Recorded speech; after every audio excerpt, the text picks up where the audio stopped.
Hey everybody, Todd here. I just wanted to let everybody know I hope you're safe and staying healthy. God willing, we'll be through this coronavirus situation soon. In the meantime, we've rolled out a way to still do depositions. We're doing them remotely now via the free Zoom app. Many clients are already seeing the advantages of this because it can be done from anywhere and on any device. I've already done a podcast about it and started a resource library for it at www.toddolivas.com/remote depositions.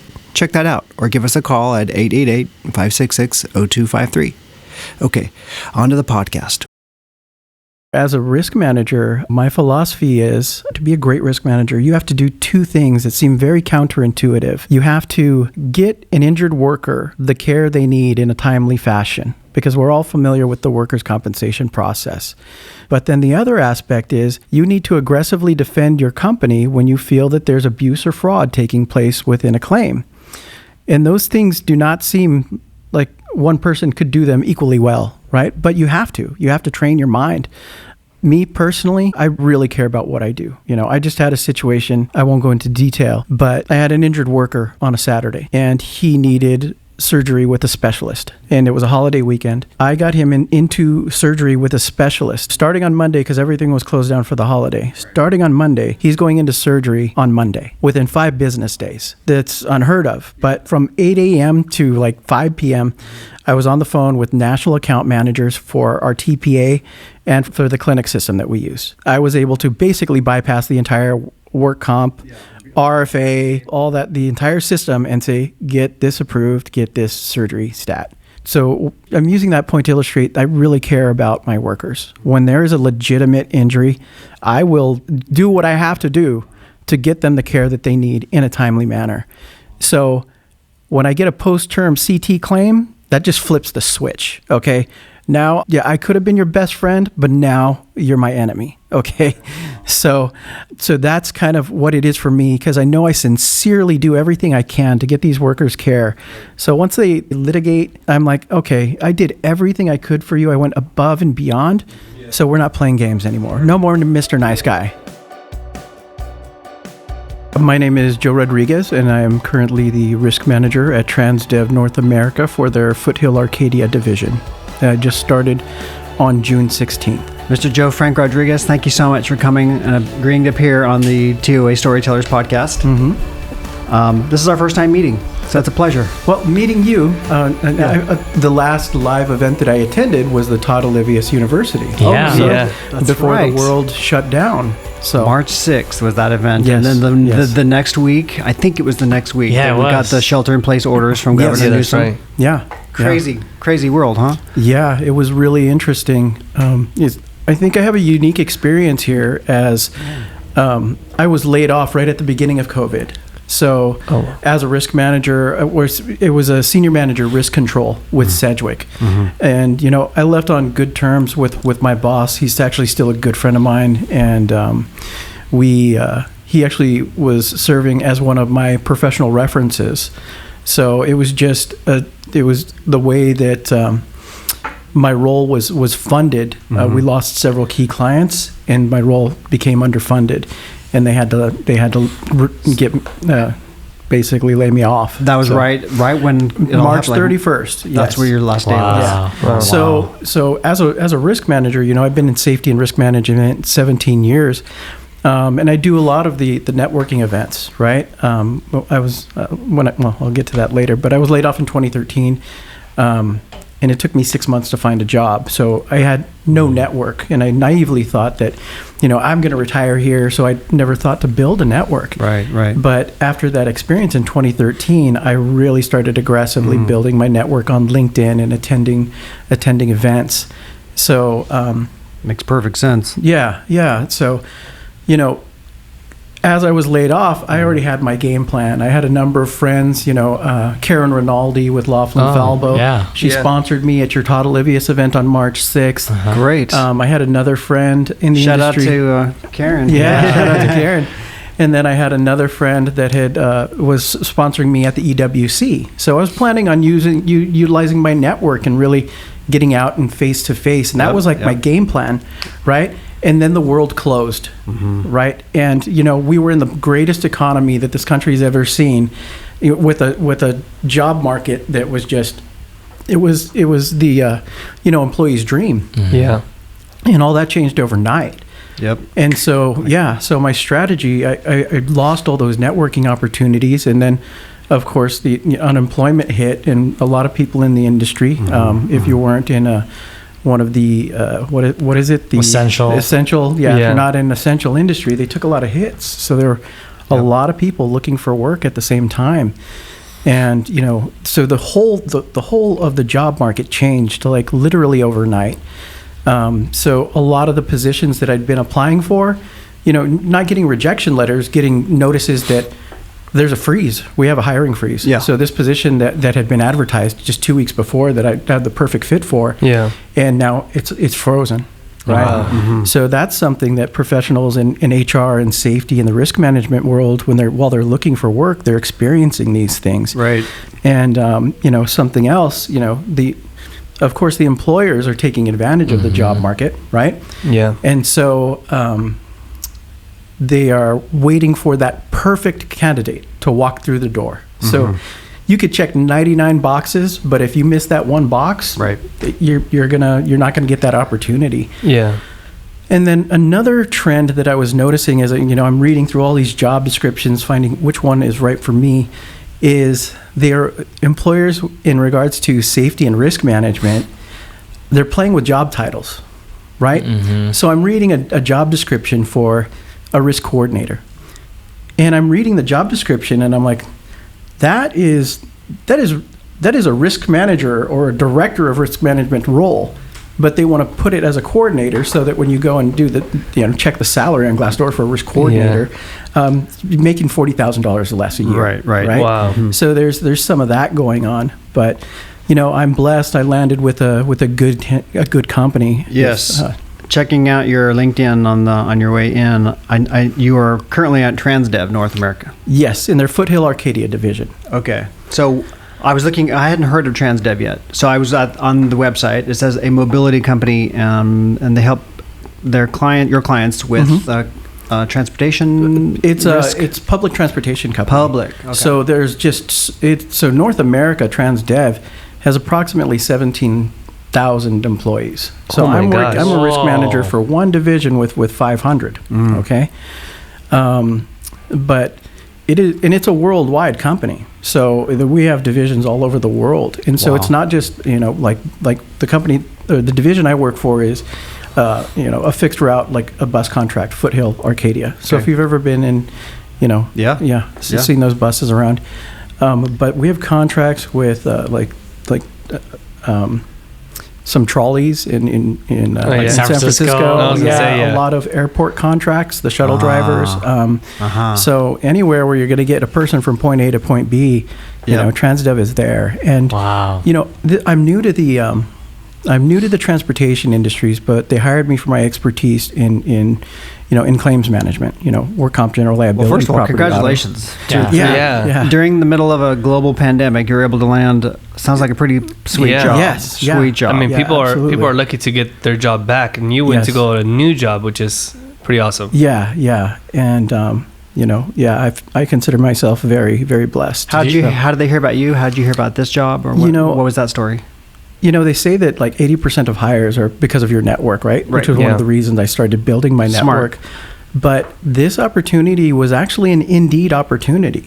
So on that website, Indeed. Yes. So I was utilizing my network as well, but it's all about timing. Actually, the day after I signed my contract with Transdev, one of my referrals from one of my network, they actually contacted me with a job that offer. always happens, right? Yeah, 2 days later.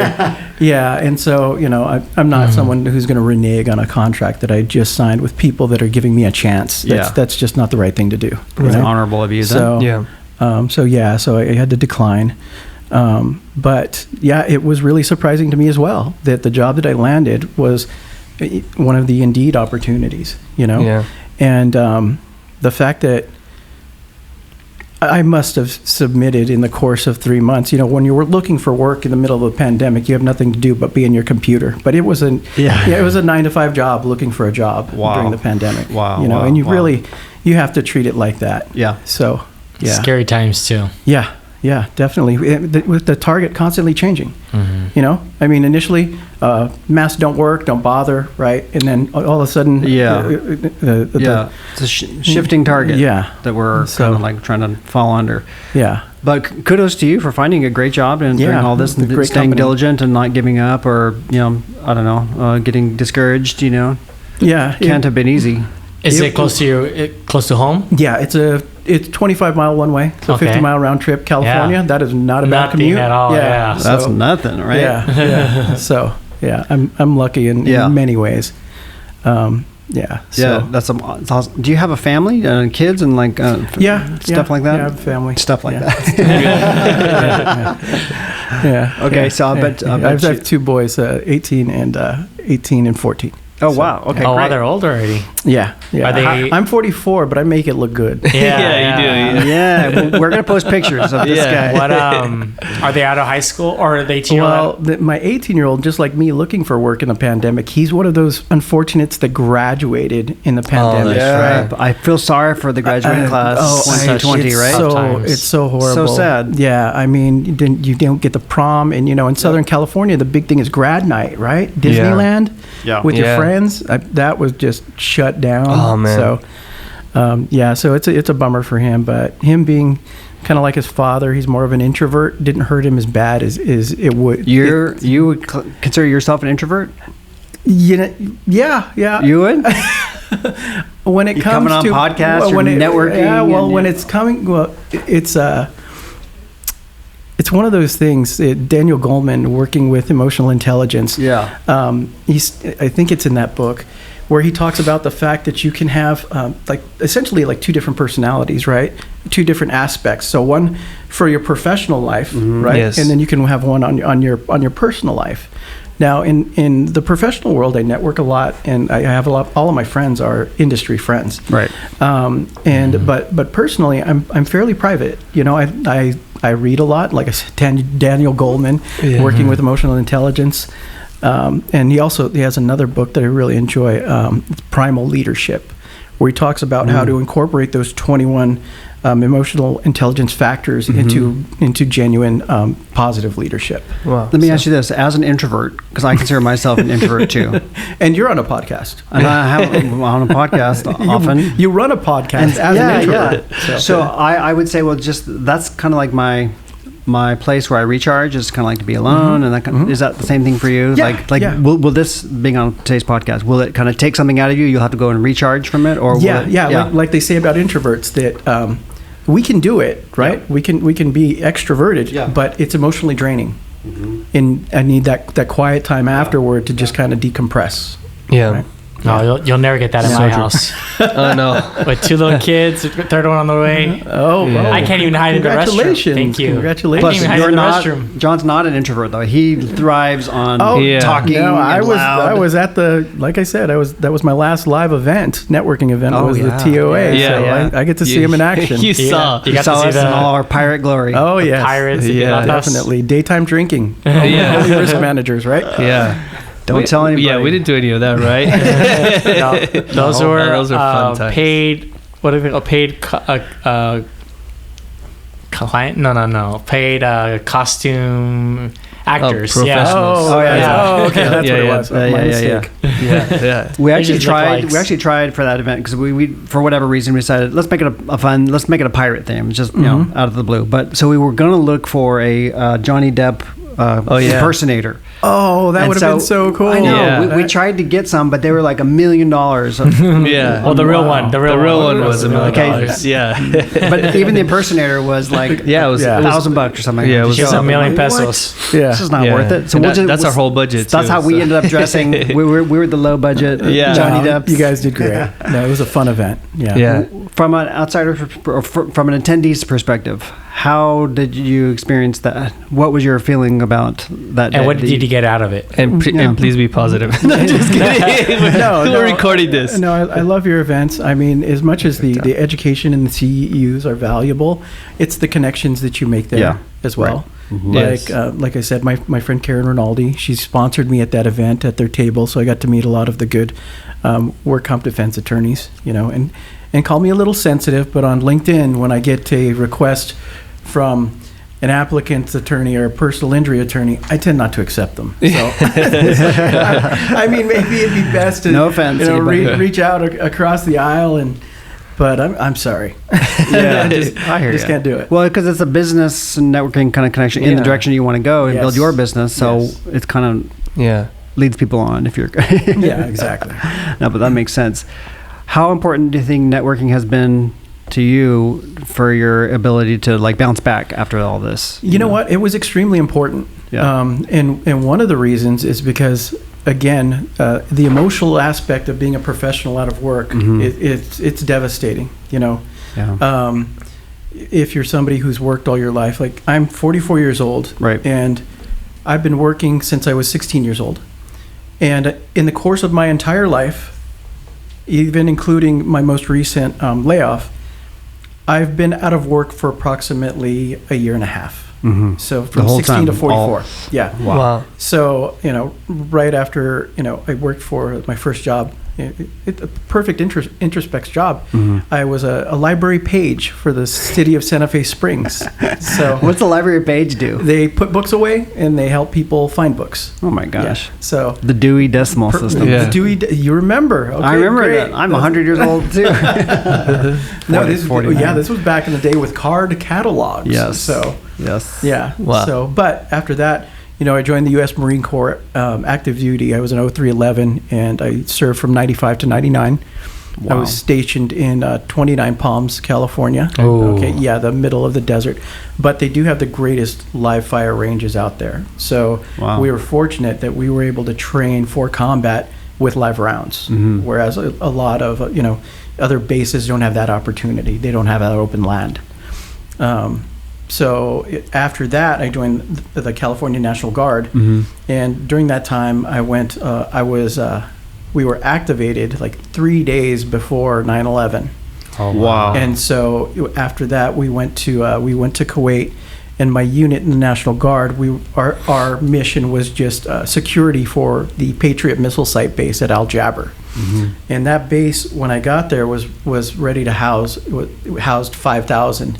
And by the time I left, 6 months later, it housed almost 20,000 soldiers getting killed. Wow. So I didn't see any combat. Yeah. But I was there for the ramp up for that second Desert Storm. Yeah. Wow. Thank you for serving. Oh yeah, thank you. It was my pleasure. The Marine Corps really saved me. I was not on a good path prior to joining. What was that path that you were on? The bad path. Well, I just being a bum, smoking weed, and and it was one of those things, trying to stop all that, but you still hang around with the same people. Mm-hmm. So I just decided I needed to get away from everything. So I cleaned up my system, and What was the point that got you to think like that? Because usually some people, they're smoking pot. Something must have happened over a low point or overdose. It really was a low point. That was part of probably the most unemployed I'd been since working at the library. Yeah. So I was just being a degenerate. I lost my job at the library. I lost my first girlfriend, right? That's always you catalyst think you're never going to love again, right? Exactly. And so just thinking like I need to make a change and I need to get out of here. And so, the Marine Corps was that for me, and it gave me the discipline and the drive that I need to make me the success that I am today. Because I consider myself not wealthy, but I do consider myself successful. Yeah, to have navigated a career in this space that you've chosen is a success for sure. And I can definitely relate to how the military can kind of save somebody. Because my younger brothers were very troublesome when they were growing up. Like my mom has a million gray hairs from them just. Juvenile hall, being arrested and stuff like that, and probation and stuff. And so like this one probation officer was really after to nail my youngest brother, Robbie. He's probably like 17 and a half or 18, right around there. And so my mom just didn't know what to do. So she signed him up for the Army, shipped him off to the Army. He's still in the Army. Wow. It's straightened him out. He's a lifer. He's on his, I don't know, third re-uppance, whatever, know, and he's stationed in San Antonio? Hawaii right now.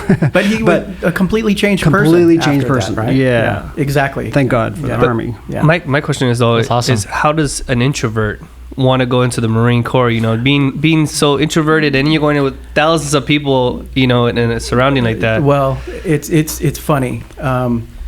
So by looking at me, you can't tell, but I was a chubby little nerd growing up. I got bullied a lot. Actually got, jumped several times. And so, but I've always had like a big heart.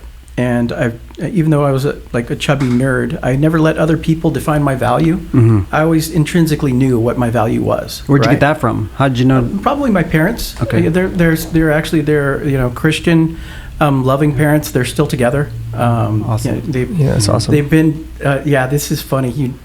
When do you hear this? They've been together since they were 13 and 14 years old. Wow. So they've never known any other person, right? Yeah. Wow. Yeah, so they're like so much respect for them. Yeah. Just because It's rare. They're like two sides of a coin, right? Mm-hmm. I tell my mom all the time, I'm like, you better not die first, because I can't take care of Dad the way that you do. Yeah. Right? Like my dad could fix a washing machine or a dryer. Yeah. But he can't do a load of laundry. So I think from them, and the values that they gave me, I was strong enough to handle that. Mm-hmm. But at that age when I was going through that, really the downturn in my life, I've always had a big heart, and I knew that I wanted to protect people, but I needed to be strong enough to do it. And so that's why I joined the Marine Corps. And when I went in there, I was like a recruiter's dream. I went in with my diploma. And I walked past all the other branches, and I said, I want to be a Marine. So he sits me down, and I take the ASVAB.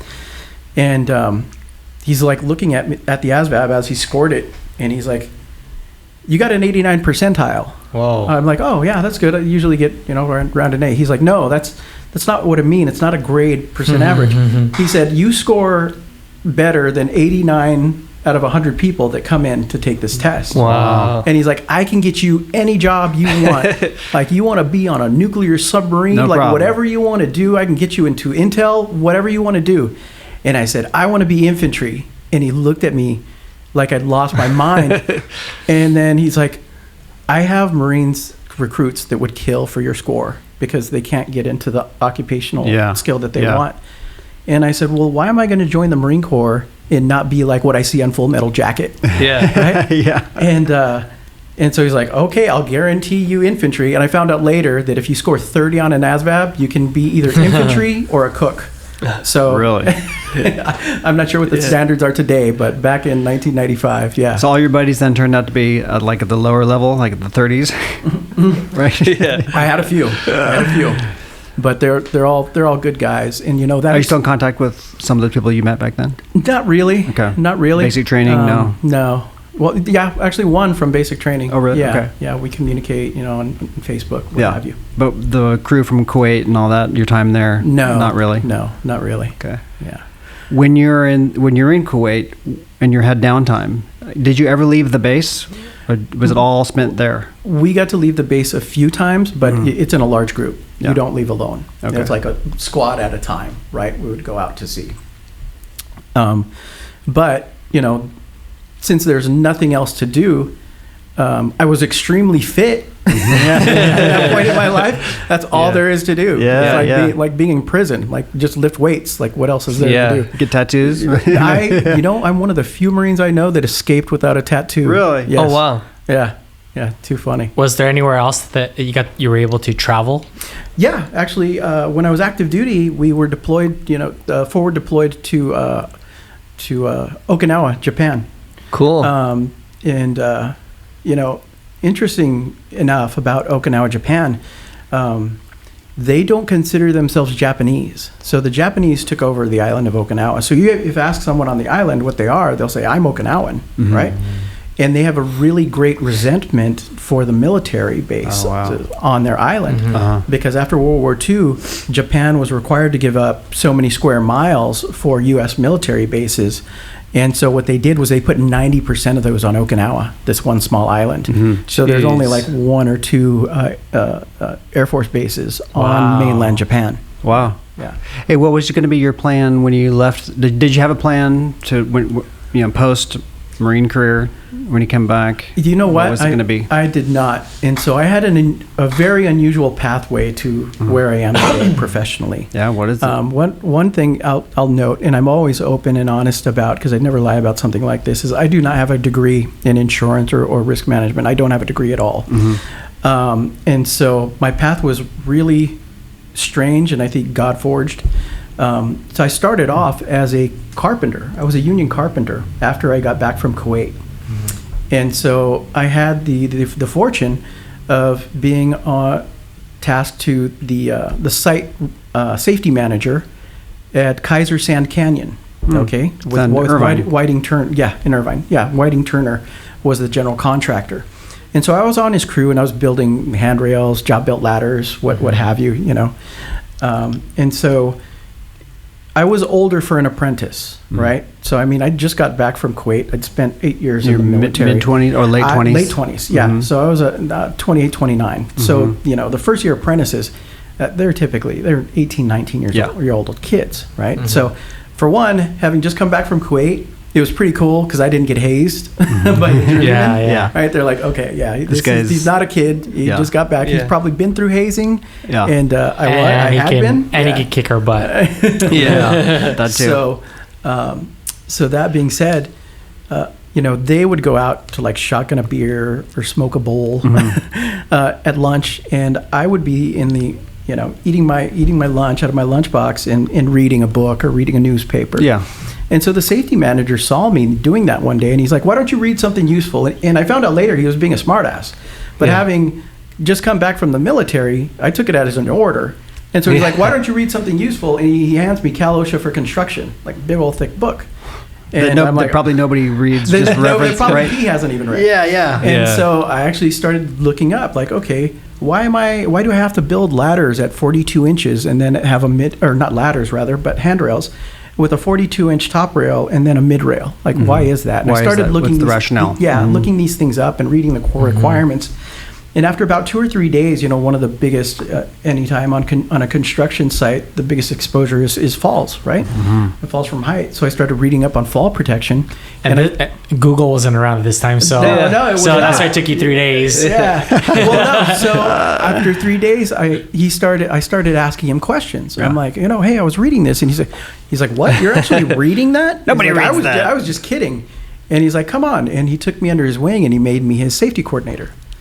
And while I was there, I got to meet all the general contractors in that role. And it was funny. So I had an interaction with the safety manager for Southland Industries, who I didn't know was a safety manager. I was up on the roof doing one of my, job walks, right? Listing any hazards that I found. And there were an oxygen and acetylene tank that had been up there for a week that said Southland Industries.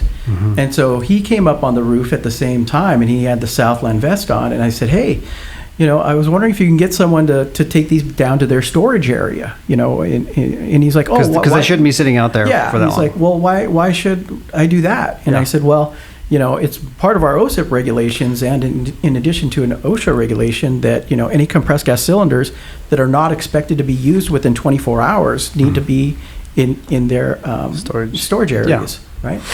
And so he's like, oh, where does it say that? And I'm like, well, if you'll wait, I'll go and get the information for you. So he waited. I went down and I printed the stuff out, and I came back and I said, well, here's our OSIP regulation for it, and then here's the OSHA. And he's like, oh, wow, this is really great. Hi, I'm Chris Morgan. I'm the Southland Safety Manager. Oh, and I was like, he was just testing me. He was just testing me. But he really liked my demeanor, that I did not come up to him like a cop. I came up like with a request. I'm like, I'm going to write you a citation and all this. So he really liked my demeanor. And so later on, as I was working there, he's like, I have this opportunity coming up for a site safety manager position at the Kaiser Downey Hospital. So you would be the safety manager for the for all of our workers, and you would only be under the general contractor. It's awesome. And I was like, that is really cool. Yeah. I'm going to take that up, right? Yeah. And so, I worked there for. Did you see it as something in a direction you wanted to go? Well, like, yeah, kind of exciting. It just felt right. Yeah. And it was just at that time. It was something that just. I look at a lot of these situations, and but for the time, the timing of a lot of these scenarios, just leads me to see like God's hand in it. Wow. If I'd have gotten off that roof 5 minutes before, I'd never had that interaction. Never met it. That would have led to right. Yeah. Led to that started in 2005, according to LinkedIn. Yeah. And then you were there for a long time. Yes. Yeah. So we call those God coincidence. Yeah. Yeah. Exactly. Yeah. And so. Work got slow, and so I had the least seniority in the safety department, so I was laid off, right? Mm-hmm. And then so that's the time when I'd mentioned. But you were there a long time, 8 years. Yeah. Like. So and then 1 year as a safety coordinator. So I was right at that time when it comes to safety that a lot of companies are looking for 10 years of experience, right? 10. So so I was right there at that border, but what held me back was that I didn't have a degree. Mm-hmm. So I just started, I started applying. And again, when you're looking for work, it's a full-time job. But I was out of work for 6 months, and I went into some serious debt. And that's one of the reasons, like I said, I started developing my network. I was never going to be in that position again. Right. So this most recent time, I was only off work from basically April 1st to June 16th. Mm-hmm. Right? Congrats. Yes, thank you. And then, when it rains, it pours. Just like with my most recent experience, I had 3 opportunities. And so 2 of those opportunities were in construction. But at the time I was laid off, I had already climbed all those mountains. I wasn't growing anymore. Yeah, that would be a backwards move, right? At that point. I had written the entire library of job hazard analysis, like 50 of them, for every task that a plumber, pipe fitter, or sheet metal worker could even come in contact with on the construction site.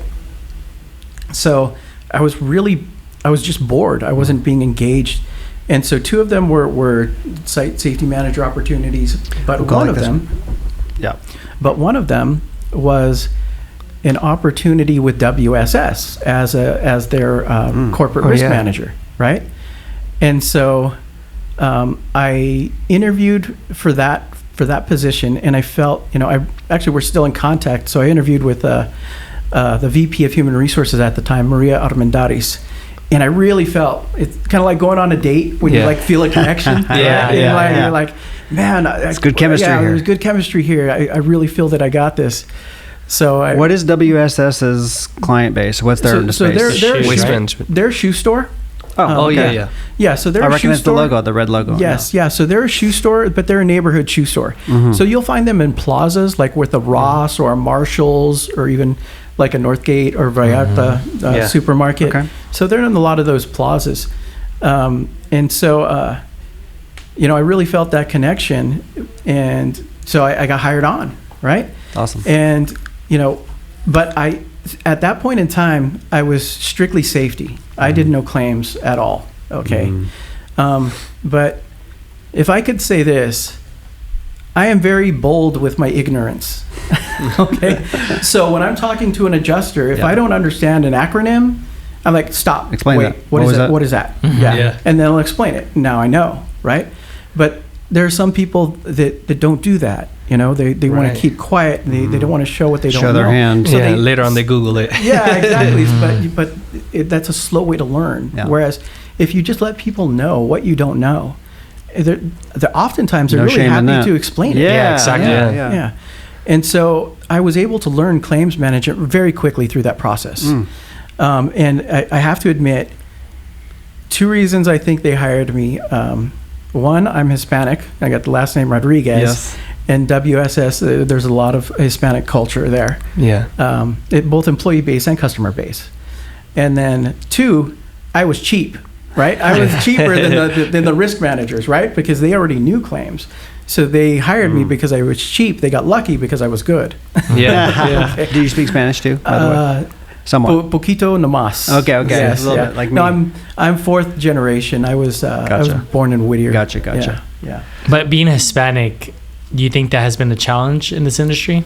You know what? I have to say everybody has a different personal history, but I have to say that I've not experienced any sort of institutional racism ever in my life. I will tell you, this is going to sound strange, but I will tell you that the most racism that I experienced was when I was a carpenter's apprentice from other Mexicans, because I look like I do. I'm very dark. You can tell, obviously, of Mexican or Hispanic descent. Yeah. Yes. But I didn't speak any Spanish. Oh, so they look down on that. So so they have a specific word, pocho, which is like traitor in Spanish, right? Oh, and wow. so I would get a lot of that as a carpenter's apprentice. But honestly, in the industry with other professionals, I've never felt anything like that. Yeah. So. Well, and it sounds like WSS was a great place to land then. It was. It was able to. It was trial by fire. I was able to learn the claims. And I learned it by, like I said, being bold in my ignorance. So I still remember my adjuster's name. He was my dedicated indemnity adjuster. Yeah. Jeffrey Urbanovsky with Berkshire Hathaway. So he's still there. He's still there? I was on the phone with him daily. What was his first name again? Jeffrey Nemirovsky? Urbanovsky. Oh, Urbanovsky. Okay, yes. Okay. Yeah, he's out in San Diego now. Yeah, I thought so. Yeah. You know Jeffrey? Sounds familiar. Right on. He's a good guy. What was the shift like for you? Because from being out on job sites and walking around and doing that stuff to now all of a sudden you're in an office, right? Well, not just in an office, because I was. That's one of the reasons I left, was I was responsible for everything. So I was safety compliance, safety trainer. I was the risk manager, so I dealt with all the, like I said, work comp, general liability, property, auto claims. So for the year that I left, I'd been begging for an assistant, like at least somebody. You got that swamped. Yeah, and you keep in mind the company, when the world is open, they are open from 9 to 9 Monday through Sunday. Oh yeah. So I would get calls about customer incidents, weekends, evenings, no problem. Yeah, all day, all night long. So I was asking for an assistant. I'm like, just an admin, someone to fill out my 50/20 forms, my DWC ones. What'd they say? Like, no budget. It's not in the budget at this time, and so I started looking because it was burning me out. You know. Yeah. And then that's when I landed. Through LinkedIn. Yeah. A headhunter approached me for the risk consultant position with BBSI. So and then. So that was a funny scenario there. So I got the interview. It was going to be a panel interview, right? Back when the world was open and we were having networking events, right? Right. So so long ago. So it had to be. Was it Christmas of 2015 going on? Yeah, because 16? You got that job February 2016. Yeah. So it was the Christmas LA Rims party. Oh, right. I was there. I was mingling, and I meet this guy. I was like, oh yeah. I was talking to some of my friends. And I'm like, oh, I'm interviewing with BBSI, for a risk consultant position. Super excited. Yeah. And then they're like, oh, one of my friends was like, hey, there's another guy from BBSI here. Why don't you go chat with him?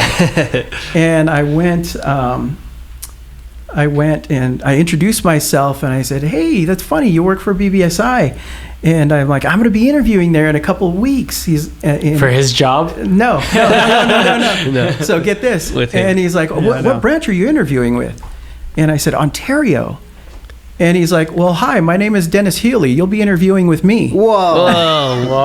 Another coincidence. Right? Wow. Exactly. And so we really hit it off. And like my interview with him was really just like, Dennis is a great risk manager. Yeah. I mean, that guy. Dennis Healy. Okay. With BBSI. Okay. Yeah. So he is a great risk manager. That dude has forgotten more than I know about risk and claims management, right? And so my actual interview with him was really more of just a chat session, right? Perfect. Yeah. It was all teed up perfectly. Like, okay, but that's important because they want somebody that they can communicate with. Yes. There's a team effort, and it's not necessarily the questions, it's the chemistry. The chemistry. Yeah, no, and it really is, because the roles at BBSI are with small and medium-sized businesses, and so it's a really it's a client-facing role, right? You're not in the office all the time. You're out as the risk consultant. You're out with the client. You're doing claims reviews with them. You're helping them do. Here's what I don't know. What does a risk management consultant do? Why don't they just have their own risk managers in-house? Is it budgetary reason, or they outsource that piece of it because they're not big enough to have a full-time? That's exactly it. So with BBSI, think of it's a PEO. So think of it like your ADP, right? Okay. So these are businesses, maybe they have 50 employees. Yeah. And they couldn't afford a full-time risk manager. Yeah. And oftentimes they couldn't afford like a full-time HR person. And so with BBSI, these services get bundled. In addition to BBSI covers their workers' compensation insurance. Oh, it makes sense then. Yeah, makes sense. So, but you're right. When it comes to the chemistry, it's such a client-facing position that if you don't have the personality to get to connect with the client, you're not going to be successful in the role, because the clients have to want to see you, right? Yeah. It's what is that old adage, right? It's from a quote from John Maxwell. How does it go? Here, I'll Google it. People don't know how much you care. Don't care until they know how much you care. Yeah, people don't know how much you know until they know how much you care. Oh, wow. Right? Yes. Yeah. So it's really, it comes down to that. If they don't like the messenger, they are not going to listen to the message. Yeah. So that's why I think like those consultant roles it's really important that you can connect with people. Well, also, it's a pretty cool story that you met that guy. The Friday before your? It was a couple weeks before our scheduled interview. Yeah. I mean, those things are just like amazing. I think small world, God into it, as Rick would say, God forged, as you might say too. Yeah. And because people want to do business with people who they know and like and are competent, of course. That's got to be competent. Yeah, competent is a baseline. Yeah, baseline. But after that, they want to know, hey, this guy is cool and he's a real human being, and we can work together. Yeah, exactly. Yeah. So, how important do you think interpersonal skills are in being a success in this industry? In this industry, I think that's one of the reasons why I read a lot. Right, I talk. Like my favorite, like I told you, some of my favorite books by Daniel Goleman. Right. So he wrote the first book, Emotional Intelligence. His second book was Working with Emotional Intelligence, and then Primal Leadership. And the premise of his books, like Working with Emotional Intelligence, he goes into detail about CEOs, right? So CEOs, when they were tested, they have an average IQ of about 120. Like that's like we talk about a baseline, right? That's baseline IQ for a CEO. So what he says is like, so how can we have a bunch of people with the same IQ? They're all at about 120, give or take.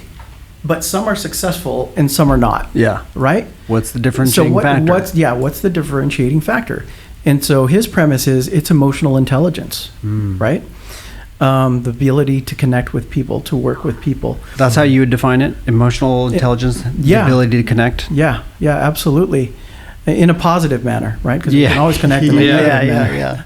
But in a positive realm. So that's why I enjoy his books. He really gets into that in detail. Do you think some of that is innate, like born with a certain level of that, but you can probably improve if you work on it, right? And he gets into that in his books as well, is the fact that, okay, this is your baseline, but if you go through conscious effort, you can change that baseline. What are some of those tips that he talks about for somebody who maybe doesn't come naturally, they're having trouble connecting on a positive, constructive basis? Well, I think one of his one of them that just jumps out at me is self-awareness, right? Oh, yeah. Right? So that is one of his emotional intelligence pieces is, okay, I mean, if, for people that have that foot and mouth disease, right? They just can't open their mouths without saying something, wrong or offensive. They have no self-awareness, right? Yeah. So that's kind of I think the main one, because through self-awareness, you can judge all of the other emotional intelligence competencies. Yeah, I think that's so true. I try and drill this into my kids' heads too, like self-awareness, and that's exactly how I put it. Being aware how you're coming across to the other person. Yeah, and so that comes up with hand in hand with being empathic, right? With empathy, being able to put yourself 100% in the shoes of another person and see their point of view. So. And I think that's big on your part where you work at your job too, especially that is being able to notice how, your client put yourself in their situation. Right. Yeah. Or as a risk manager, my philosophy is, you have to be a good risk manager, to be a great risk manager, you have to do two things that seem very counterintuitive. You have to get an injured worker the care they need in a timely fashion, right? Because we're all familiar with the workers' compensation process. So that's one aspect. But then the other aspect is you need to aggressively defend your company when you feel that there's abuse or fraud taking place within a claim. And those things do not seem like one person could do them equally well, right? But you have to train your mind to be able to do those two things. How do you balance those two sides out, you think? How do you balance that? I don't know. Being bipolar helps. No, I think it's just, it's me personally, I really care about what I do. I just had a situation, I won't go into detail, but I had an injured worker on a Saturday, and he needed surgery with a specialist, right? Mm-hmm. And it was a holiday weekend, and I got him into surgery with a specialist. Starting on Monday, because everything was closed down for the holiday. Right. Starting on Monday, he's going into surgery on Monday. Wow! Within 5 business days. Wow! So that's fast. That's unheard of. Yeah. But I mean, I was dealing with national account from 8 a.m. to like 5 p.m. Mm-hmm. I was on the phone with national account managers for our TPA and for the clinic system that we use. Mm-hmm. But I was able to basically bypass the entire work comp, RFA, red tape, all that, the entire system, and say, get this approved, get this surgery stat. So I'm using that point to illustrate I really care about my workers. Mm-hmm. When there is a legitimate injury, I will do what I have to do to get them the care that they need in a timely manner. Wow. So when I get a post-term CT claim, that just flips the switch. Okay. Mm-hmm. Now, I could have been your best friend, but now you're my enemy. Okay. Wow. So that's kind of what it is for me, because I know I sincerely do everything I can to get these workers care. Right. So once they litigate, I'm like, okay, I did everything I could for you. I went above and beyond. Mm-hmm. Yeah. So we're not playing games anymore. Is it hard? No more Mr. Nice Guy. Yeah. Is there a tendency to take it personally almost? Yeah. And I think you almost have to, because you have to care. You know? And it's one of those things. It's funny. I'm on LinkedIn a lot, and I noticed that there are a large number of veterans in safety and risk management roles, like almost disproportionate. I wonder why. And I think what it gets to is, like I told you, one of the reasons I wanted to join the Marine Corps, right? Yeah. I wasn't strong. I needed to be stronger. Mm-hmm. I wanted to protect people that couldn't protect themselves. And so I think that's a sentiment with a lot of people who serve. They don't get in there with a bloody-minded mindset that I want to kill somebody. Yeah. It's I want to defend the people I love. In order to do that, I need to be stronger. Yeah, in order to do that, you need to be strong enough. Mm-hmm. And so I think that's one of the reasons we see a lot of veterans that get into the field of safety and risk management. And I do take it personal. I take it personal when a worker gets injured. If I couldn't have, what could I have done to prevent that? So I really dig into root cause analysis. One of my pet peeves that I've seen with other risk managers when I'm reading their root cause analysis report, and every time I read it, it says employee needs retraining. I'm like, that's so lazy, too vague. That is so not helpful. That is so lazy. It's always the employee's fault. It's always their behavior, right? But that doesn't dive deep enough. What is the root cause? It's not always the employee was ignoring his training and being a bad employee. Right. Like one example, when I was working at WSS, I had an employee fall off a ladder. And so I would go out and I'd do the root cause investigation. And so, so I go and I look at the ladder, and the ladder didn't have any of its rubber feet on it, right? Okay, so it slid. So that could have been, employee negligence. They didn't inspect the ladder. That's the root cause, right? But no, so I started asking questions. Mm-hmm. I'm like, okay, so I asked the employee, did you inspect the ladder? Did you know that it didn't have the rubber non-slip feet? Mm-hmm. And what'd they say? They're like... And she's like, yeah, everybody in the store knows. And I'm like, well, why don't you report it to your manager and get a new ladder? And she says, well, he told us that, we don't have the money in the budget to get a new ladder. So just to use it and be careful, right?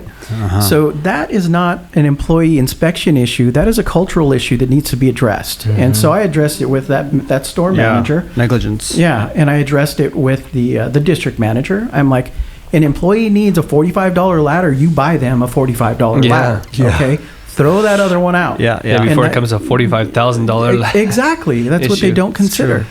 And so that's one of like my pet peeves in the industry. It's not always retraining. Do some root cause analysis. Let's get up, let's get up on the NIOSH let's fix it tier forever. Yeah. Let's fix that problem so that exact one can't happen again likely in the future, right? Yeah, exactly. Just like with the NIOSH, what is it? The triage, the safety hierarchy, the pyramid. I mean, the bottom of the pyramid is admin controls. The second level is PPE. The third is engineering, and the fourth, what does it go up to?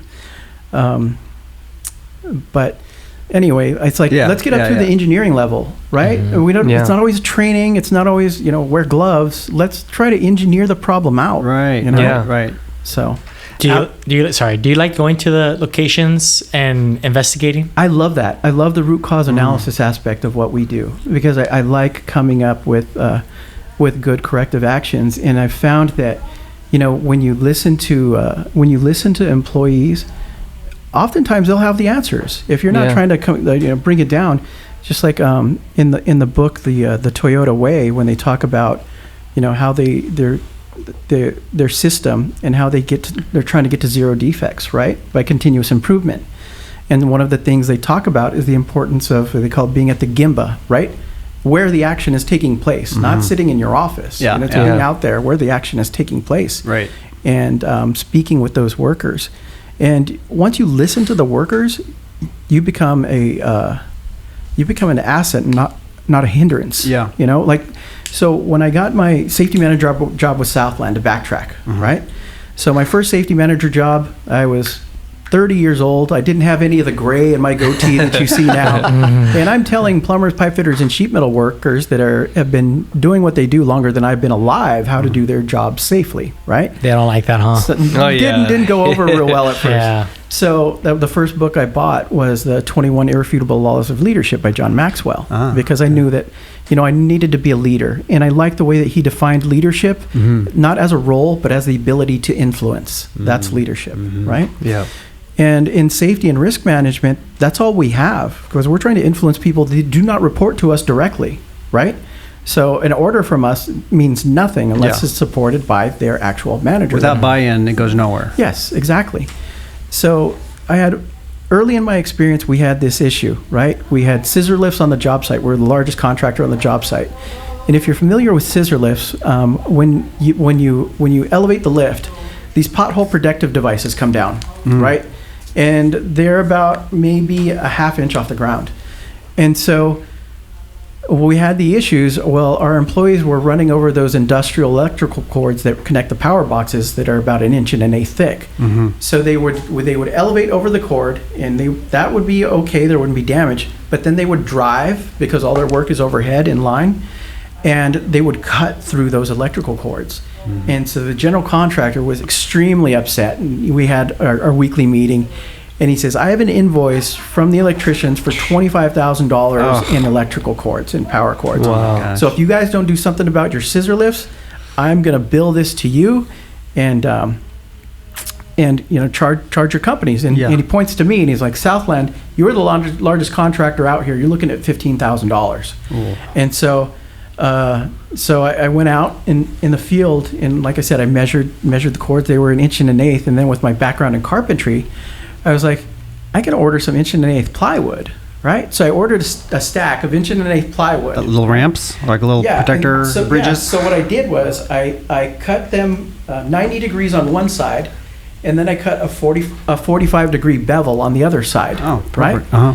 And then I went out into the yard, and there was a pile of old like fire hose, like water hose from the water trucks. It had a bunch of holes, so it was just laying in the dirt. And I used that, and I cut it up into strips. Smart. And I screwed that into the 1 1/8 inch plywood, and I created a little channel for the and so they were able to drive over, right? Little wedges. Yeah. So they were able to drive over, and so I brought I went and I built every scissor lift had one, and I went and I showed the general contractor, and I'm like, at the next meeting, I'm like, hey, this is what we've done. In all of the areas we're working, my scissor lifts have these protecting the cords. And very creative. And ingenious. So he looked at the other contractor and he's like, well, Southland's taking care of their business. What are you going to do? So it was that was my first big win. Yeah. And after that, the people on the job site really saw that, I'm not out there trying to write tickets, right? I'm not trying, your safety glasses, you're getting trying to solve solutions. I'm trying to create solutions to make their lives easier. Right. And so after that, I really got a lot more respect from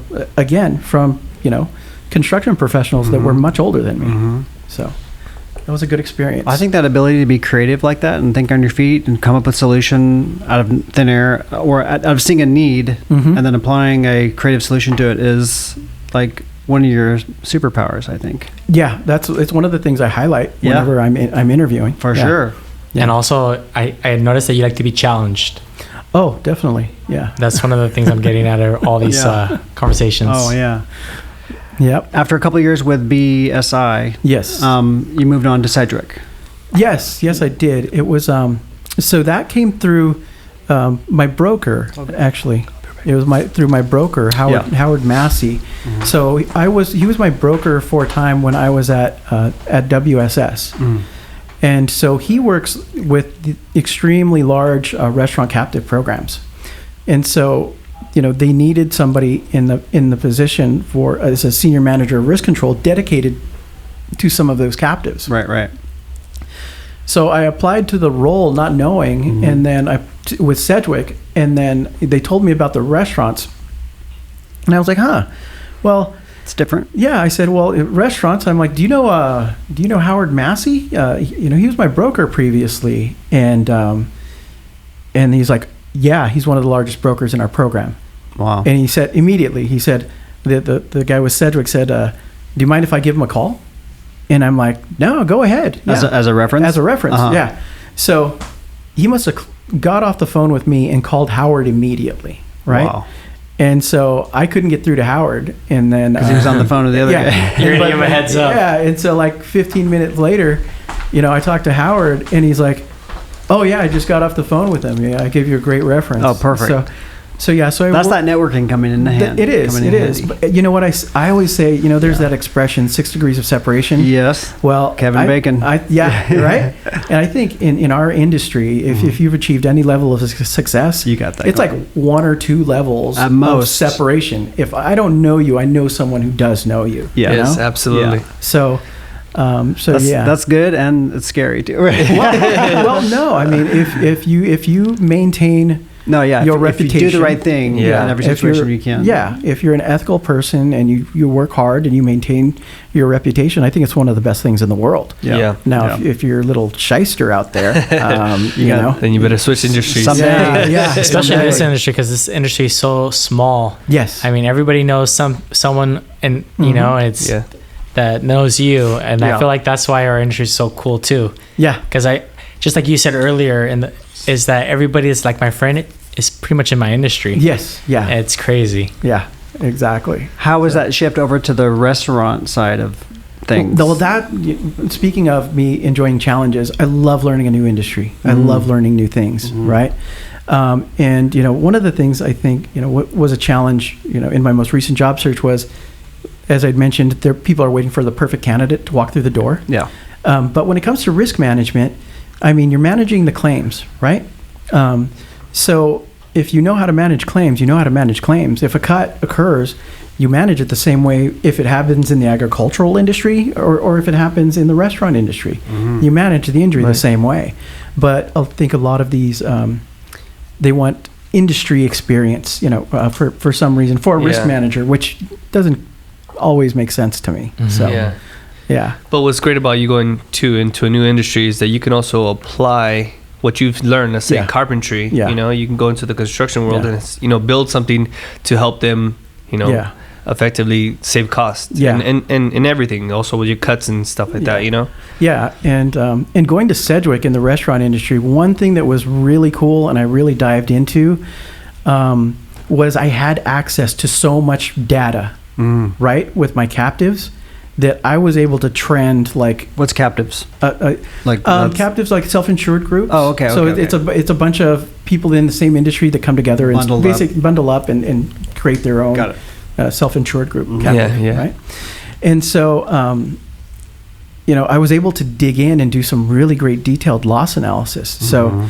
So one of the things that I'd noted, it says I'm reading injury descriptions, right, is that a lot of injuries were occurring with ice machines. Why? Right? Why? Okay, so if you go to a Jack in the Box or what have you, there's two different types of ice machines, right? The newer ones have the ice machines already have ice automatic ice makers, attached, right? Uh-huh. But the older ones are what we call the top load ice machines. Oh, I hate those. So when it runs out of ice, you got to wait for the guy to get on the chair. Stand up there. Get on the chair. You said chair. You didn't say ladder. Yeah, which is horrible. Yeah, I know. Kneel up on the counter. Yes, risk manager's nightmare. Yeah. That makes perfect sense why they're slipping and falling. Yeah, so you think about the exposure there. And you've got like 5 exposures. Yeah. Right? So 1, guy standing on a chair, not on a ladder. 2, you have the shoulder exposure. Yeah, right. Really awkward. Lifting overhead. Right? 25 pounds, you're twisting your shoulder. Yep. Really awkward motion. 3, you have the back strain, right? From that same motion, same movement. So I guess it's 4. And then 4, some of the ice slips out, and now you have a general liability exposure. Slippage. Right? Always does. Yeah. So, a customer slipping and falling. And we can't even pour. When I put my cup in the ice maker of my refrigerator, I always somehow the ice cube falls out. So can you imagine pouring 25 pounds of ice? It never all gets into the machine. And so, I made this presentation, and that was something I was able, to consult with my clients with look at this from a different perspective. What does a torn rotator cuff cost versus what does this ice machine? What does this automatic ice machine cost? Yeah. Right. Yeah. So, but getting into the new industry and being able to do the root cause, for that type of stuff. Yeah. I love it. And it's the same here with Transdev, learning transportation, One of the things I love is we have the most amazing camera system that I've ever seen. It's really cool. Like every vehicle has every bus from different angles, inside, outside. Wow. So now that you're pretty much new with them, what is a challenge that you feel like you have at this moment with them? Is there like something that you need to fix? You feel like, or there's something that has stand out? No, I think really a lot of legacy claims. A lot of the stuff that happened. The old ones that just never go away, drag on. Yeah, California. Yeah. How long some of those claims can drag on. So that's kind of my biggest cost exposure, right? Just growing up in general, do you think that's prepared you for what you're doing now? Anything like you think that, in high school that you're like, I had to fix this problem? Maybe a class that you were in, or maybe we could take that one out. I did have a favorite teacher in high school. He was great. His name was Mr. Lavoie, right? He was 77 years old at the time, and a World War II vet. Wow. So God bless our World War II veterans. Many of them are not with us anymore. But he was I thought he was the funniest guy, but I'd always I've always read a lot, right? Like I'm talking about the books that I'm currently reading. Well, I read a lot for recreation as well. And so I've had to read like about a book a week from the time I was 8 to, I think I was 11 when I was reading Tolkien. Wow. And yeah, I was 13 when I read Stephen King's It, which is about 1,000 pages. So, is that a good book, by the way?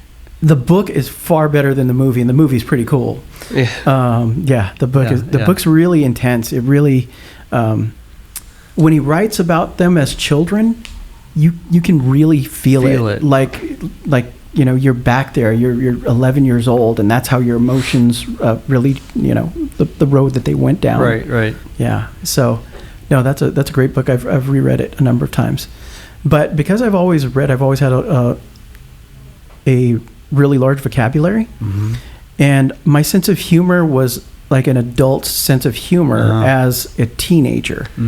And so he would say stuff and I would laugh, and I would be the only one in the class laughing. So like one of the times, he was such a wise ass. One of the times he tells me, or he says, yeah, I was in World War II. I was out there for 4 years. Ask me what it was like. And so somebody would go, Mr. Lavoie, what was the war like? Like, I don't know. I was hiding behind a tree for 4 years. And I would just crack up. And then, what would he?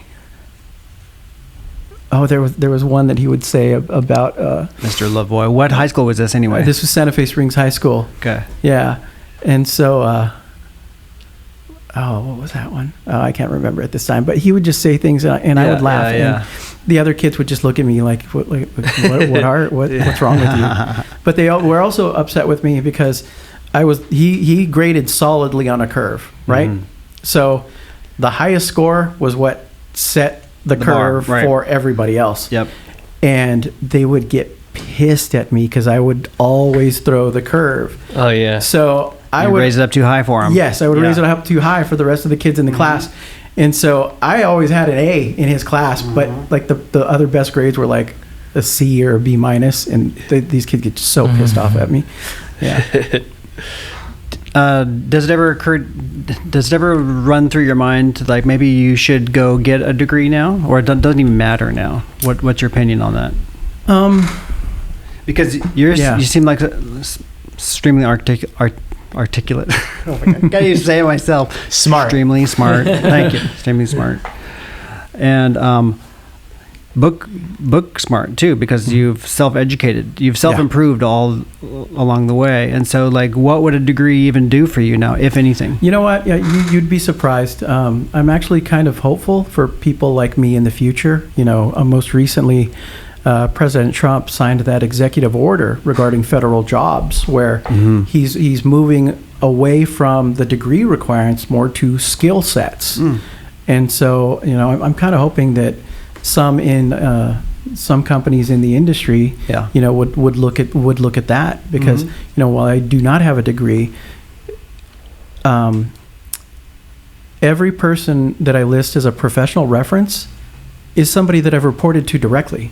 Right. Yeah. So, I mean, Michael Lorms with Sedgwick, my boss, professional reference. Kate Harrison, the business partner with BBSI, she's my professional reference. Maria Armendariz with WSS, she's my professional reference. Wow. And then Scott Lempis with Southland Industries. These are all people that would give me high praise and great references. That says a lot. And they're all people that I've worked 10 for. years on, you're still in contact with people, and they would speak very highly of your time with them. Yes. Yeah. That's quite a legacy then. Yeah. It's like I said, with this industry, I think reputation is everything. You know? Yeah. So. And I agree, because I don't have a degree either. Yeah. And I think I've put in a lot of time since I was 15, basically kicking butt. Yeah. And a lot of people do know me because I've always I've been always good at what I've done, and my communication and my relationship with people has always been there. Yeah. And I think that's why, even Todd picked me up as well. Yeah. Yeah, Wait, I thought you had a degree. Hold on a second. Says the guy who doesn't have a degree, right? Nice. That's a room full of no degrees. Oh, okay. I'll raise my hand. I'm in good company. Yeah, you're in great company. And so that's great that you found places where they were able to think outside of maybe where the box or whatever that they had, thought there was some mold that you needed to fit into, and rather look at the person and the skills that you bring in the skill sets. So creative. Yeah. But like I said, what did I say earlier? Bold in my ignorance. Yeah. It's a funny story with Jeffrey Urbanovsky, Berkshire Hathaway, when I was just learning claims, right? And so I was really upset. Like I said, once I get litigation from an employee, okay, Mr. Nice Guy, gone. Gloves are off. Is gone. So I was talking with Jeffrey, and I just got a report that this guy works out at LA Fitness at this address from this time to this time. And I'm like, Jeffrey, why can't I just go over there and start taking pictures of him? And he's like, whoa, hold on. He's like, if you do that, it's called stalking. Yeah. Okay.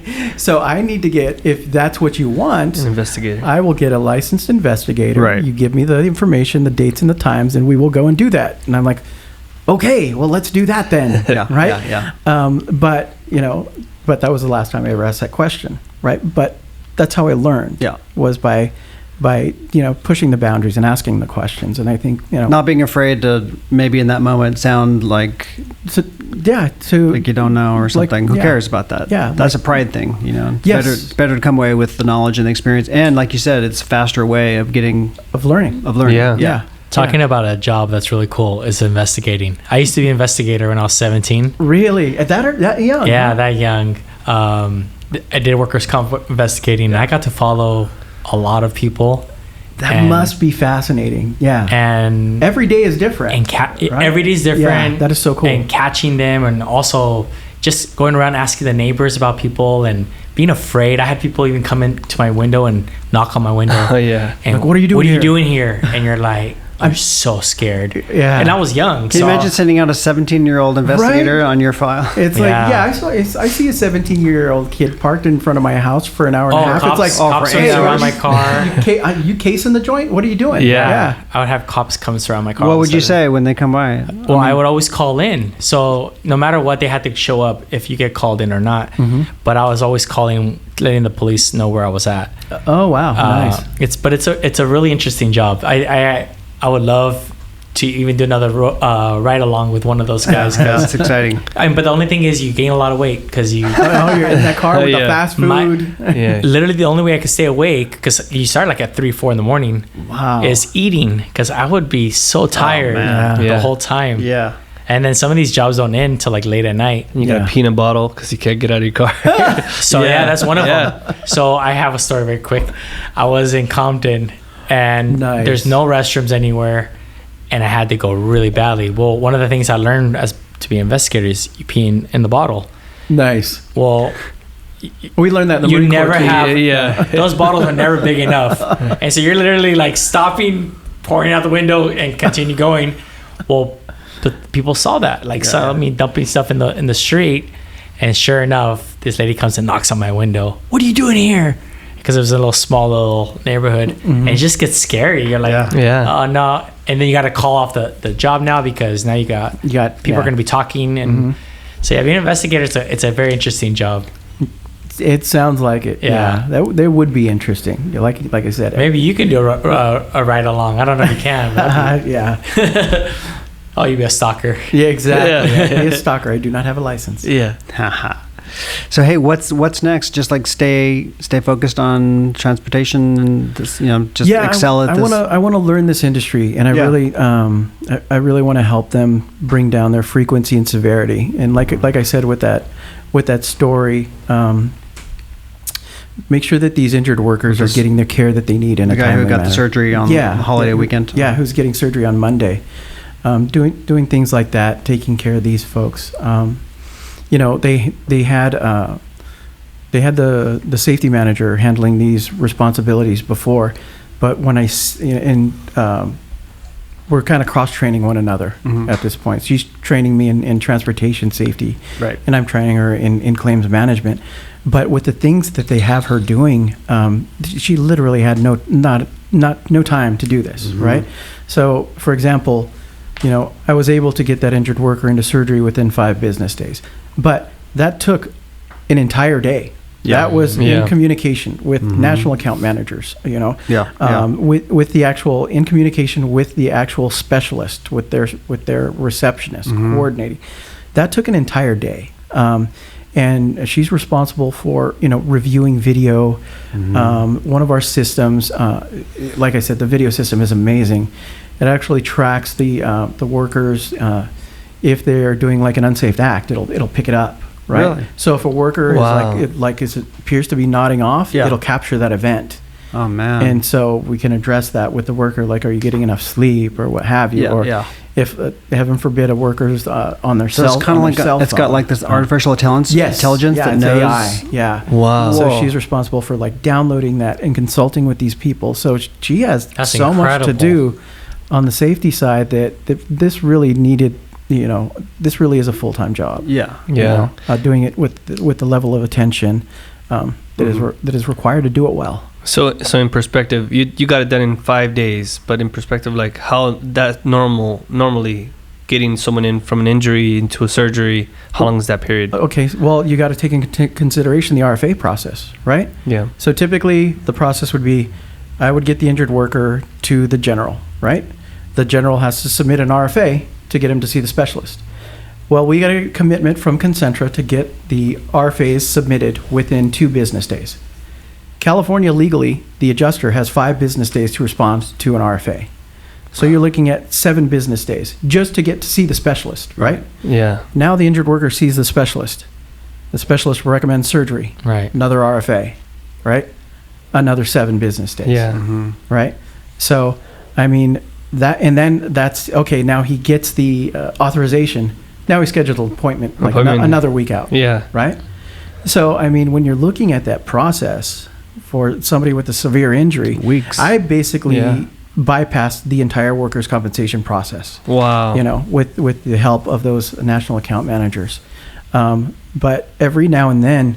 Hopefully that employee knows and is aware and is appreciative of what you did on their behalf. Yeah, I think he is. Okay. I've been in constant. Well, here's a funny story talking about like connecting and empathy with an injured worker. So this happened on the 4th of July. So I'm with my son, but I'm on the phone for about on and off the phone for like 4 hours, getting to the emergency room, getting him what he needs, and so come Monday, I follow up with him at noon, let him know everything I've been doing for him, working on his behalf, all the people I've been contacting. And so finally the adjuster calls him late Monday, and she sends me an email, and she's laughing. She's like, I just got off the phone with our injured worker, and I told him that I was the adjuster from the insurance company. And he says, no, you're not my adjuster. Joe Rodriguez, that's my adjuster. And so I had to, so the role is very new at this location. So I had to call him back and say, you know what, I'm your risk manager. I work for Transdev. So the lady calling you is from the insurance company, and you need to answer her calls because she's going to be the one making sure that you're getting paid while you're not working. Right. So you need to answer her calls, and this is her name. And he's like, oh, okay, thank you. But I thought that spoke well on the connection that I developed with him. He's like, well, with all the fraud and stuff out there. Lady? Yeah, he didn't know who she was. Yeah. So during this whole COVID, is it more challenging now than before? I think so, just because of the moving target, right? Mm-hmm. So I mean, it seems like government recommendations change daily. Yes. Right. Yeah. We have to track how many people have been tested and whether they came back, and and working with employees that had COVID and making sure that they're not coming back to work too soon. Are you working from home? So no, you go to an working office. in the office with a lovely mask. So and that office is in Pasadena? Arcadia. Yes. Oh, close enough. Close. Yeah. It's right down the nearby. 210. Yeah. I was talking to Josh Diggs. Oh, my buddy Josh. And he told me that you let him know that you're going to be doing this with us. Yeah. How do you know Josh? Josh is the person who taught me about networking on LinkedIn. Really? So I'm going to tell he's the guru of Josh, LinkedIn, isn't he? Yes, yeah, Josh Diggs. So this was back, I want to say like 2014. And I think one of the reasons Josh and I are such good friends is we're both very open. We're both very frank. I'm frank about what I know and what I do not know. Yeah. And Josh he's the same way, and what I can do and what I cannot do. Mm-hmm. So Josh reached out to me as a broker when I was with WSS. Mm-hmm. And so we started communicating on LinkedIn, and he's like, hey, let's get together for lunch. And I said, you know what? I'd really appreciate that, but I don't want to take advantage of you for a free lunch. Okay. I said, I'm the risk manager here, but the CFO is the one that makes the decisions when it comes to who our broker is going to be, who our TPA. He's the one that I don't have any authority. I can't, even if I like you, I couldn't bring you on as a broker. Right. And Josh, he had such a positive attitude. He's like, hey, you know what, man? I don't care if let's get together for lunch. Bring me your claims. We'll talk a little bit. We'll get to know each other. And he's like, yeah, we'll worry about that later. Good. And so we went out to lunch. He bought me lunch, and I showed him. We went over some claims, some of my loss runs, and we were just quick friends ever since. And in that time frame, I've given Josh a couple leads, and you guys know Josh. Yeah. So if you give him a lead, he will convert them. It's only a matter of time. Okay. And so one of the leads actually ended up panning out for him. Nice. So you got a really good staffing account. Nice. Smart of him to have that approach to he knew it wasn't going to be low hanging fruit to take you to lunch or whatever, but it was more of a long game approach. Besides, he knows it's about relationships in this industry. Yes, that they matter. That matters. That's what matters most. And as we talked about competence for being the baseline, Josh is well above the baseline. Yeah. Oh yeah. He's extremely good at what he does. So. But so that's how. But I learned a lot from him when it came to networking and how to be. Don't expect something. One of the things when you're connecting with people on LinkedIn who you don't know, they don't know you, and the first thing they do is solicit you for business. Yeah. It's like come on. Yeah. It's like trying to go in for a kiss. It's like dating. The first date. Yeah, it's like dating, dude. Come on, buy me dinner first. Something. Yep, that's right. But it's so true. I mean, I think that we've done a very good job about creating relationships because we're not car salesmen. Yeah, no, and I think that part of your strategy with T.O.A. is extremely novel and a fantastic approach. The T.O.A. University. Thank you so much for saying that. Thank you so much. That all just stemmed from us wanting to show more value to our clients, and so we figured out how to do lunch and learns, like bring in a speaker and some food at their office, and 10 people, 12 people, and then it kind of grew from there into like an all-day conference. And there was a lot of challenges with that, but can't wait for that to come back. Have you been a speaker before? I've spoken at a couple events. I saw that you had Angel Chigala. Yeah. So good friends with her. She helped me out on a personal matter. She's awesome. She's amazing. She's amazing. So my youngest son, he was caught at school at 11 years old with weed. Mm-hmm. So he lives with his mom, but Angel's husband is a recovery counselor. Yes. He runs a recovery center. Yeah. And I was talking with her about it, just venting. Yeah. And she was so sweet, and she's like, "Well, you need to contact like my husband." And I met Daniel, and Daniel's a great guy. Mm-hmm. Yeah. And he's so nice. He spent all day with my son. Wow. And took him around and interviewed a bunch of people in recovery. Mm-hmm. So I think that was a really helpful experience, and I mean, did that for nothing, just out of the kindness of her heart. She's a great friend. How's your son doing now? He's doing well. It's all fine. Yeah, he's doing well. It was a learning experience. Yeah, I'm sure it was. Yeah. But those programs really do help. Yeah, absolutely. When you hear the stories of some of these people, I think you would be a good speaker because you got this wealth of experience from lots of different angles, stemming from very well rounded. Yeah. So from the military to all these other industries. Yeah, and so I was going to say I actually spoke at one of Angel's pro firm events. Oh, okay, okay, perfect. So I was on a panel there, and so I was on the panel with Kate Harrison and Maria Armendariz, and so it's with the pro firm, right, for professional females in risk management. And so the topic was, the working dynamic of a man reporting to a woman in a professional setting. In San Bernardino. You were there? Yeah. Yeah. So I really enjoyed that. Was a very tense, I felt, because there was a lot of different angles being thrown at you guys. Yes. I saw that. And I was pretty impressed about the way you replied, and also the ones next to you. Everybody had different angles, but it was very positive. Yes. The outcome I think was really eye-opening as well. Yeah. I think the people there, got some takeaways from that. So that was very good. Yeah. Thank you. So you open to more of that kind of thing? Yeah, I'm actually working on one. You are? Yeah. I don't know if I want to let the cat out of the bag. Let the cat out of the bag. Okay. When you're ready. No, it's I'll go ahead and do it. Okay. Right now, it's my brainchild, and I think with my experience, I'm the only one that can do it. So, it's gonna be it's a spoof on the 5 love languages. Okay. Yep. And so Gary Smalley. I'm not sure. I listened to that one on Audible. I didn't read it. So it's a spoof on the 5 love languages. Yes. And the title is the 5 claims languages. Which language do you speak? Dang, right? That would be good. And so, yes. I'll get back to the 5 claims languages. Yeah. But another funny story in Southland, and I hope I don't get charges pressed against me for saying this. During my first injury, I was completely new, and so I went to the clinic, and I'm helping the injured worker fill out their forms. And the person at the front desk asked me, "So are you the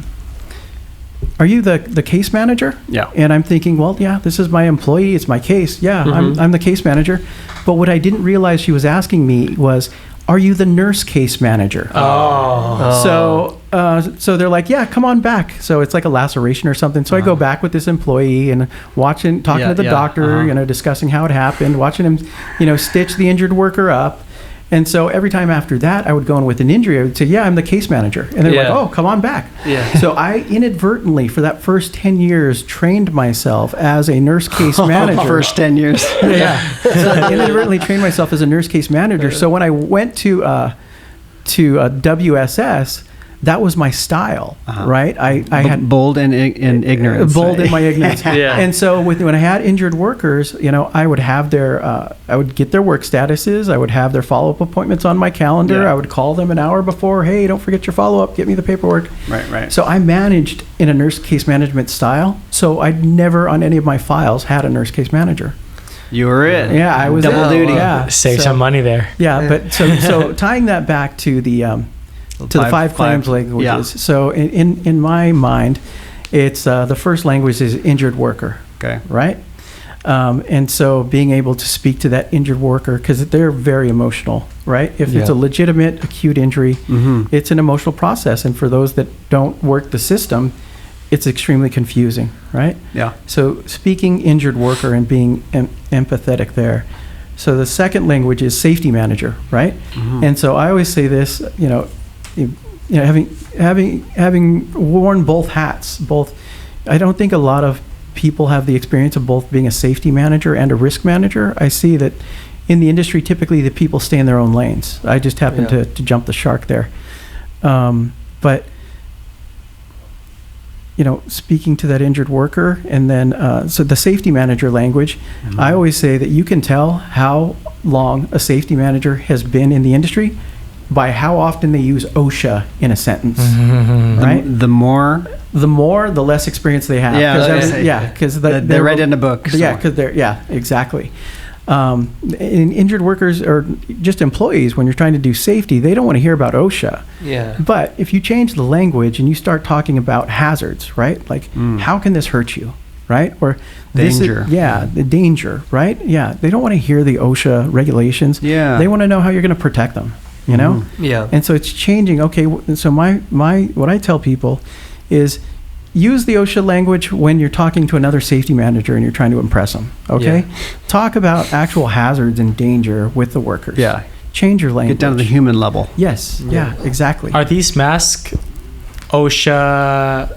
I just posted something about. Someone told me that these masks are against OSHA's rules. No, I just posted. I posted a question 3 days ago on LinkedIn about that, because in my experience, in the construction industry, whenever a task you are required, not whether it's an option, where you're required to wear a mask, you're supposed to get fit tested and have a pulmonary function test to ensure that you can get the correct amount of oxygen into your blood. Wow. And so that's one of the things that I think has just gone out the window with this whole you need to wear a mask requirement. So I posted on LinkedIn, I'm curious about people who have respiratory disorders. Right. People who have asthma, people who have extreme hay fever, or people with, that already have heart issues, that have trouble getting oxygen into their system. How is this affecting them in their life? What were the answers back? People just said, we're not worrying about that right now? Oh, no, I got a couple people that were telling me anecdotally their stories. Yeah. One gentleman was like, I've had lifelong asthma, and I can feel the difference. He's talking about sometimes when he's in the gym, he has to remove it, just to breathe, to get oxygen. Yeah.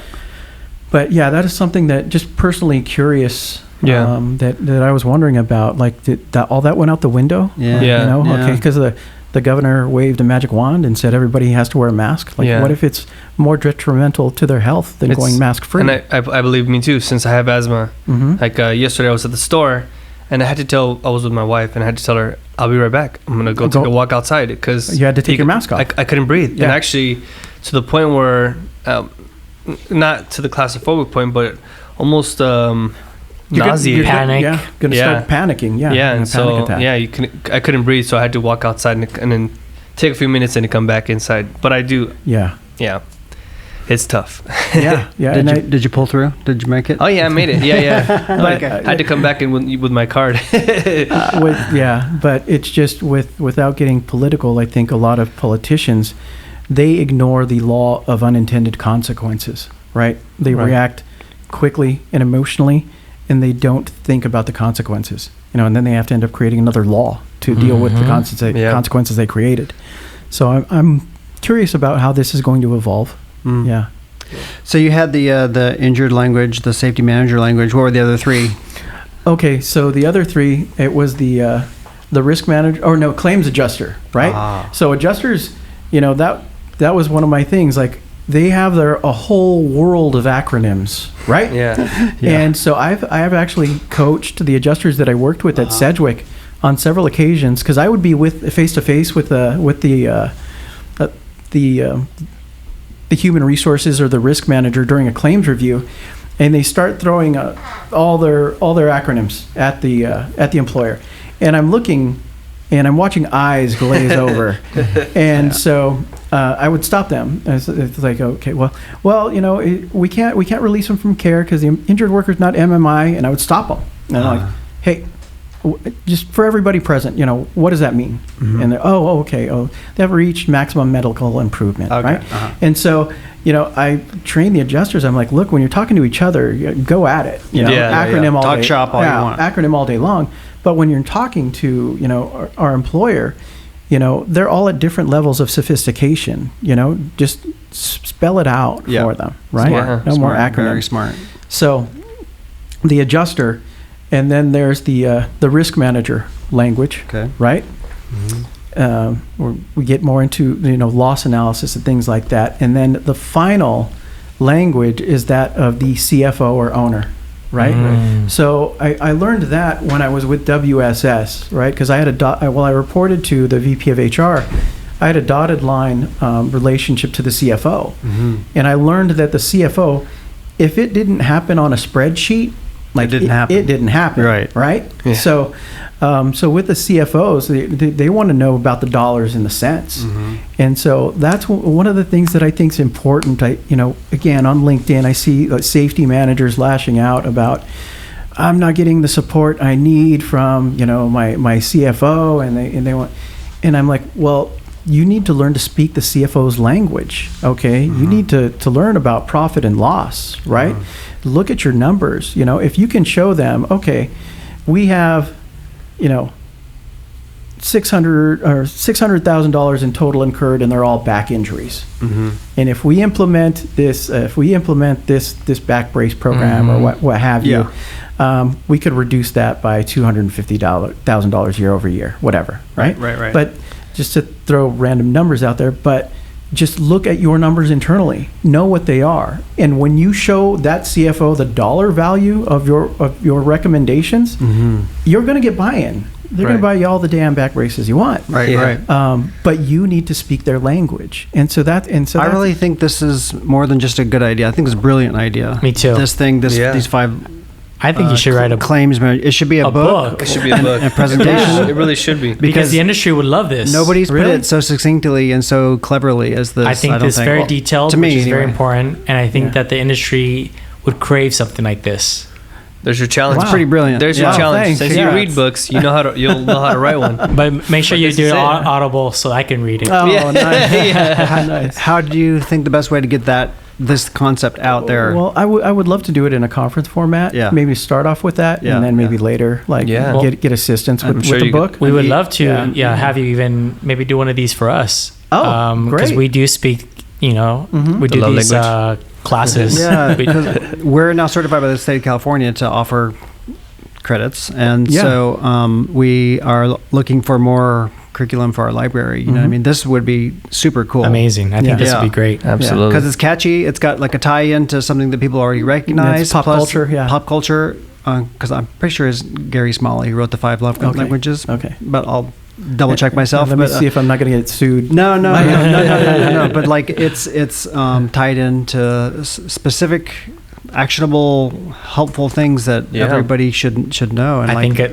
because we do a lot of classes with adjusters and risk managers, and I think they would enjoy learning other languages in a sense, in their same industry, which is very important. The communication part, you have to know everybody's level. Yeah. Be able to. You have to speak to their level. Yeah. Absolutely. And that's exactly the point, right? Like I said, a worker gets injured, he doesn't want to know what OSHA law he violated. Yeah, exactly. He wants to know how he's going to get better. I was wrong. Right. It's Gary Chapman. Oh, okay. The 5 love languages. Okay. Gary Chapman. Okay, his name's Gary. I got the Gary right. You did. Anyway, dude, I think that's a great idea. Right on. Yeah, it's something that's been get to work, percolating. You got in your spare time. In my spare time. But no, it's something I feel strongly about. And I said, I think the reason I was comfortable speaking about it is that only somebody who's been through my odd career progression could address each of these languages. Yeah, 100%. Okay, so don't let that one go to waste. This is really good. We're looking forward to it. Yeah. Okay, awesome. Well, I know it's a Friday afternoon. You might want to jump on the freeway, but like we could talk all day if you want. But, I could too. What did we miss? What's on your heart, or what else do you feel like people should know about your story? No, I think we covered a lot, like my entire life history. So we did. I took some good notes too. Like not only those 5 claims languages that very cleverly titled. Reminded me about emotional intelligence, because anybody could be smart, right? Yes, that's the point. But to be self-aware, you said that was like the number 1 ability to connect. I think that one can address. If you have that, you can affect all others. Yeah, right. Self-awareness, and then of course some other cool things. Root cause analysis. Learned that term. Getting to the bottom of a solution and fixing that for that one time, but also fixing it for the future times. Yes, exactly. Yes. I've tried to do that with our business when we've had, things that issues come up, or this we've built into our software a new button that will prevent that problem from happening ever again. Or different reports, or just that's in our world. But root cause analysis, that was another good point. This concept of bold in my ignorance. Boldly. Oh, I just came up with that off the cuff. You did? But it perfectly describes how I learned. Without fear, I'm going to risk looking dumb in this small little moment because I don't understand what that acronym meant, or whatever But I don't think it diminishes a person to zero. Admit. I think that's going to give me more confidence, because in the sense that I don't always ask, what does that mean? Yeah. I just go along with the flow. Yeah, you just smile. I just smile. He does that. Chinese or so many Spanish. people do that. So you're gonna stop doing that? You can stop doing that? Yeah. Todd, get ready. I'm gonna start asking you so many questions. Yeah. But I think too many people do that, and they shouldn't feel that it diminishes them in any way. 100% agree. I feel like I've come out of this with some good nuggets of stuff I'm gonna take away. I got my notes, and man, you've been a great guest. Like full of treasure trove. So your experiences, full of knowledge for sure. Full of something. Full of faith too, because you've mentioned some faith terminology, things like that. Alluded to it. You didn't get that deep into that. It might be private, but I think there might be some element of the faith that informs who you are in some capacity. I believe when I look at timing of things in my life, and to end with this story that's kind of a little mushy story. This past weekend, and I'm not making this up, that this actually happened. This past weekend, I saved the life of a German Shepherd. Okay. Wow. So where I live in Ontario, it was very hot, and the barber that I use now only takes reservations, right? And so it was a really hot day. So I got my thermos. I'm like, you know what? I'm going to be in the car for a bit. Filled it up with ice and water, and then just went on my way to my barber at that particular time. And so I took a route that I didn't usually take. And I was making a left-hand turn, and I noticed a gentleman walking a large German Shepherd. And the German Shepherd just collapsed. Whoa. Onto its side in the grass. And so I immediately made a U-turn. So I went and I stopped, and I asked the guy, hey, what's wrong? And he's like, I don't know, my dog just collapsed. And I've owned dogs all my life. And I have two dogs now. Yes, exactly. So after about 2 minutes, I see the dog panting. I'm like, your dog needs water. And so I went and I looked in my car, and I had a water bottle that was medium temperature, mostly full. Like I just took a sip, and then I had it in the side compartment. And then I looked in the back, and my car is a new car. It's new to me, rather, 2018 Camry. But I've only had it a month, and the one thing that I transferred from my old car that was in the back seat was like an older, one of those marketing coffee cups, travel mugs. T.O.A. cup. Older T.O.A. cup. And so, I went to and I think the gentleman was surprised. It was a huge German Shepherd, and I poured the water from the water bottle into that cup. And I just went up to the dog and I was like, hey, buddy, do you need some water? And it's a big German Shepherd. And I think the guy was surprised that I just approached it without even consulting him. And so immediately the dog picks its head up and just starts lapping the water out. And I'm looking at this German Shepherd, and one of the things that I noted, this gentleman should not have had a dog. When a hairy dog like that, when the season changes, they get that coat. They need to have they need to have the winter coat brushed out. Right. He had not brushed out the winter coat. So this German Shepherd is walking in 95 degrees with 2 coats of fur. Like a jacket on. Like a German Shepherd wearing a jacket. And so the dog's just drinking. Then the water's almost gone within 2 minutes. So I went back into my car, and I got my thermos out with the ice water, and I poured all that into the cup. And the dog had continued to drink all that water. Wow. And so I ended up, I had my appointment, but I asked the guy if he needed a ride. Do you need a ride home? I'll take you guys home. And he's like, no, I called my friend. My friend's on his way. So while the dog was drinking that second glass of ice water, right? The friend pulls up, gets out of the car, and the dog recognized him and actually stood up to greet the friend. So I was excited to see he just progress. Just needed some water, right? And probably a ride home. But I think about that, and I think about my career and all the small coincidences of timing that it took to create this, right? So I just so happened to have an extra bottle of water in my car, not always an occurrence. I just so happened to have the thermos full of ice water, which again, not always an occurrence. And I had a single spare cup in my back seat. T.O.A. T.O.A. Single spare and T.O.A. coffee and the mug. route that you took. And the route that I took at that precise time. Exactly. And all of this, God's coincidence. It's like how do you not, when you look at some of the things in your life, like say, there was a hand other than mine that, and I'm not saying it's all God. I've worked hard for the opportunities, and I think if you work hard, you will be blessed. And if you want to sit on your butt and pray for stuff like to happen magically, like that's one method. Yeah. But I think that if you do work hard, that doors will open for you. You feel like a vessel that God has used you in certain ways. You've shown up and done the hard work, but God has then used those efforts to to kind of accomplish His purposes. Use that as a tool. Yeah. That's awesome. I think it's an amazing story. It was really, it really got to me too. Yeah, this weekend. That the dog one, but also your whole life, the whole path that you've been on, and I'm grateful for having met you today. Yeah. Or I'm seeing you again today. We met at our event, but man, do you guys have any other questions? I'm excited for part 2 of this. Just finding out what and maybe another couple years from now we can hear more about your story, because I think it's going to continue being great. Yeah, I think so. It's gonna and your be book. interesting. Your book. Oh, the 5 adjuster language, the 5 claims languages. Love that. Okay, well, Joe Frank Rodriguez, I super appreciate you coming on the T.O.A. Storytellers podcast today. Thank you so much, brother. No, thank you. I really appreciate it. Had a good time, guys. Great. Great. Us too. Bye-bye. Thank you. Bye. Hey, it's Todd. I just want to let you know this T.O.A. Storytellers podcast episode is sponsored by my company, Todd, Olivas & Associates. We've been supplying court reporters for depositions since 2003. If you're an attorney and need a reporter anywhere in California, we've got you covered. We're on a lot of preferred vendor panels already, but if we're not on the ones you have, usually a simple inquiry from you to your TPA or employer does the trick.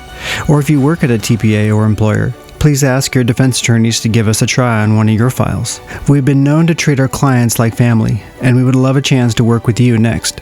To schedule a deposition, simply call 888-566-0253 or visit www.toddolivas.com. That's www.toddolivas.com. Thank you, and hopefully we'll see you at your next deposition.